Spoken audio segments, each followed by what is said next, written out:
were discussing assessment criteria 3.1. Yeah. We were discussing the example of target and we discussed the first point as well. Then community engagement. The company actively engages in community outreach and philanthropic activities, supporting the education, social services, and the local development initiatives in the areas where its stores are located. So target is actually helping the community engagement in such a way that they're encouraging the education as well, the social services as well. Diversity and inclusion. Target emphasizes diversity and inclusion in its workforce, ensure equitable opportunities for all employees in supporting minority-owned businesses through supply diversity programs. Now, what is supply diversity programs?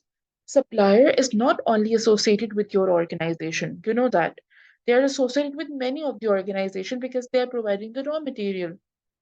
So they have a connection with all of the organization. When they go to the various organization, they can definitely inform them about the CSR policies of that specific organization and they can implement that as well. Other than Target, if we talk about again Saudia, you can give examples of Lulu Market and the Bindout as well.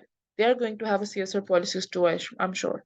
Ethical sourcing. Now, Target maintains a strong commitment to the ethical sourcing and responsible supply chain management with the initiatives focused on ensuring the fair labor practices and sustainable production methods. And this is very true in the case of Target because they encourage the fair labor practices. Why? Because when we are treating all the genders equally and paying them a good amount, definitely they're motivated. And there is no problem, no rivalry or no unions between the labors as well. Employee well-being. Target invests in its employees' well-being by offering competitive benefits, promoting a positive work environment, and supporting the employee development and advancement opportunities. That is, giving them more skills, polishing them up for the upgradation. So these are the few things which Target actually does.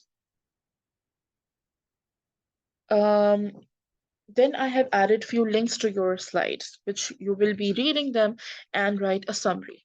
You will be able to do the assignments then correctly.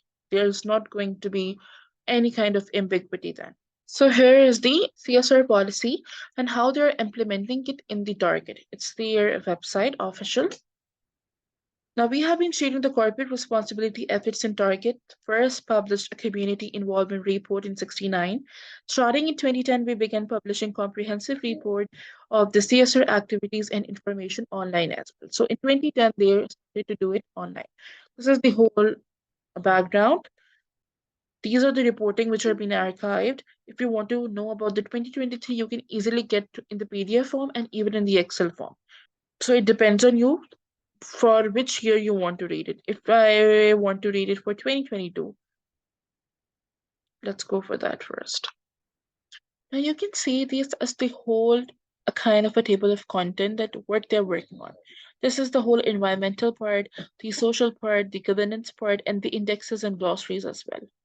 So if you don't want to even write a summary on it, you can at least go through it that how they are actually working for the environment and inculcating the CSR. Like if we specifically go for the environmental section over here, in the circularity, what they're doing, their product and packaging design, they're working on it just in supplier engagement, waste elimination and reduction. Now you can have an idea that what actually the organization, the big, then if you work on climate, they are using the greenhouse gas emission, efficiency and energy management, climate related risk and opportunities, net zero emission, climate adaptation.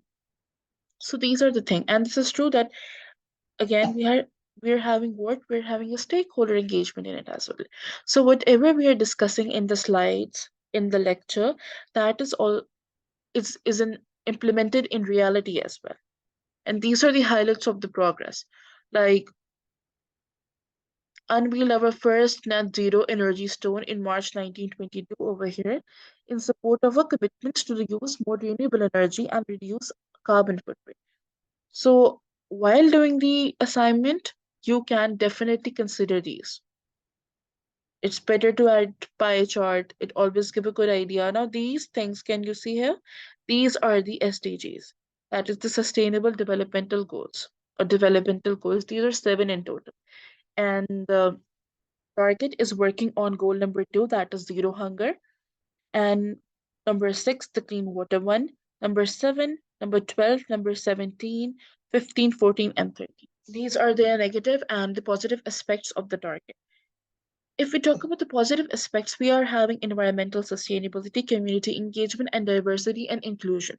Now, environmental sustainability, again, just reducing the emission of everything. You have seen it by yourself in the internet link, that they are working on the sustainable developmental goals. So this is true that they are working on the CSR policies as well. Then we are having a negative aspects. These are two, that the product safety and quality concerns and label practices. Again, these things are same in it. What differs is product safety and quality concern. They are very much efficient in the quality of the product which they are producing and supplying towards their consumers. And labor practices. When the labor is happy, the employee is happy, ultimately the game is in their hand. This is another link which is related to Starbucks, and they are how they are inculcating the CSR policy in their organization. So CSR initiatives for the Starbucks cover a wide range of business aspects and employee relationships, such as supporting the local communities, educating and empowering workers, gender equality and minorities, energy and water consumption, and waste reduction. So these are the thing CSR policies on which this Starbucks is working. These are the details of each and everything on this, on which they're working. For example, if we discuss the workers part, energy consumption by the Starbucks. Now, the greener store format in North America consumes 30% less energy compared to the traditional stores. Only America department Starbucks is working on it. So this means their management is more keen towards the CSR policies. It is not necessary for the Starbucks to implement this in their whole departments, I mean, in their whole franchises and chains. It is just like how efficient the country's management is, in which the specific brand is operating. Okay, then the last part is recommend changes to the CSR policy to benefit different stakeholders. The first thing, adapting the business practice. Now, these headings, which you can see the adapting business practices, and in the next slide, we're going to have ethical leadership and codes of conduct. These are all in your indicative content. The rest of the data I added in it. In business practice, what first point is customers. Introduce the sustainable and eco-friendly product lines, enhance product quality, and provide transparent information about sourcing and production methods. Shareholders and owners. Implement the strategies focused on the long-term growth and stability, emphasize responsible investment practices, and ensure transparent and accurate financial reporting. Now, this is how we can adapt the business practice in these people, in these stakeholders. Suppliers, establish fair trade agreements because you people know we do the trade purchases with them. Provide resources and support for improving sustainability practice. Ultimately, the goal is to achieve CSR policies and 17 SDGs and ensure timely payments and fair treatment as well. Then we have ethical leadership and codes of conduct. In this, we have employees and shareholders. In employees, we have foster a culture of ethical decision making and inclusivity, prioritize employee well-being and development, and ensure fair and equal treatment for all employees. Because again, we face gender discrimination in each and every country at the moment. And if we go back in mid of June and July, there was the racism in Canada. It was at its peak. People were burning the homes of Muslim Canadians. And even if you know that the trend over there, the LGBTQ one, it's been on high peak. So this is what is happening at the moment. The people which are religious, which they want to secure their ethnicity, they are at risk. So it is way too difficult to provide equal genderism or equal gender equality in each and every department and each and every organizations. Shareholders, ensure transparent governance structures, adhere to strict ethical standards in decision-making processes, and regularly communicate the company's values and standards as well. This is the responsibility of a shareholder.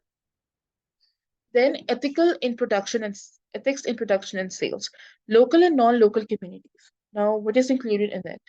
Implement sustainable productions practices to reduce environmental impact, support local community development initiatives, and ensure fair pricing strategies for consumers. This is what, as an organization which is working on CSR policies and adapting it, can at least give these things to the consumers, because what it is, whenever the government pass a subsidy to the producer, subsidy is a kind of grant which the government gives to the producers. And grant is like a reduction in the taxes or a reduction in the prices of raw materials. It is a gift Okay, ma'am. or a grant from the government to the producers.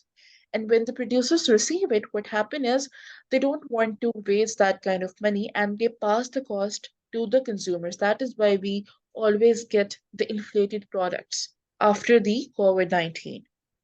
This is the main idea and the main reason behind it. Although we are the government, as the government, they are providing a lot of subsidy to even the manufacturing sector and to the tech sector, the one which is providing the innovative sector to us. But in the end, what is happening is they are imposing the prices on the consumers. That is why we are getting the inflated products. Then engaging in the corporate philanthropy and environmental reporting. First, local communities. Increase involvement in community development projects, support the local educational programs, and contribute to the infrastructure development in the communities. How we can support the local communities? By building street lamps, by building public parks, by giving them um, a little bit of a relief on the hospital bills. This is what we least can do and can support the local communities. Environmental reporting. Enhance transparency in environmental reporting by establishing clear sustainability goals, regularly communicating progress, and implementing comprehensive sustainability reporting practices. So, what actually you can, in this subject, we use the word CSR and sustainability a lot, and SDGs as well, which is Sustainable Development Goals. Why? Because this subject relates to it, and we're studying in the context of business and management. So, what actually sustainability is, we want that our future generation, they should be safe enough.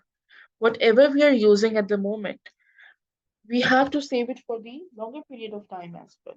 This is the conclusion.